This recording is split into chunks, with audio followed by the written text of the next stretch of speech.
Hello, I'm Chris Henry, the EAA Aviation Museum Manager, and we're standing in front of the Rutan exhibit. Now this exhibit honors what I would say are two of EAA's rock stars, Dick and Bert Rutan.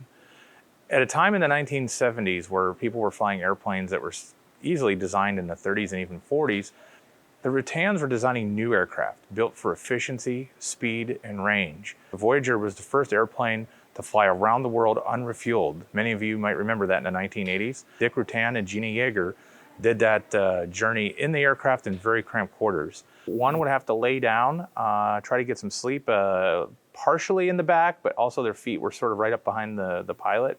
And then of course the pilot while flying the aircraft. All of this with an overloaded aircraft that was very heavy on fuel when they first took off.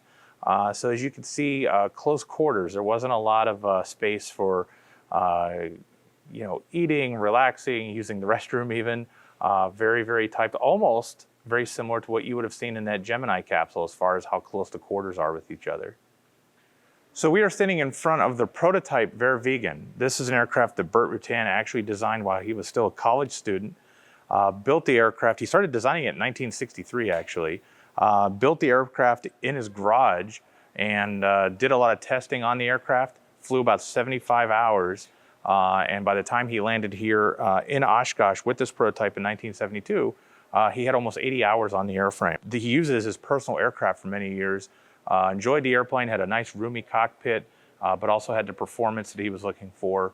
But we're very lucky to have the prototype hanging up here. So now we're looking at the prototype Very Easy, November 7 Echo Zulu. This aircraft was another one of Bert Rutan's designs. He actually only intended the aircraft to be used as a test bed to test canard designs after he was inspired by looking at a Saab 37 fighter. Built this airplane and flew it to Oshkosh in 1975. That's where it officially debuted.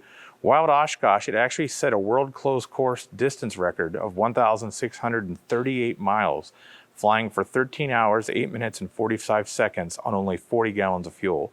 We're lucky to have this version as a testament to his design, a record-breaking airplane and a prototype, which is always very special for any museum to have.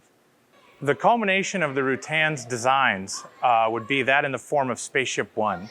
Spaceship I was flown above the Kármán line by pilot Mike Melville, becoming the first civilian programmed astronaut. Spaceship I is hanging in the Smithsonian. We're very lucky to have serial number 2 here, as well as many of the artifacts from Mike Melville that he took up with him in space. We know that there's a lot of activity out on the grounds, but we hope you take some time and come over and visit us at the museum as well.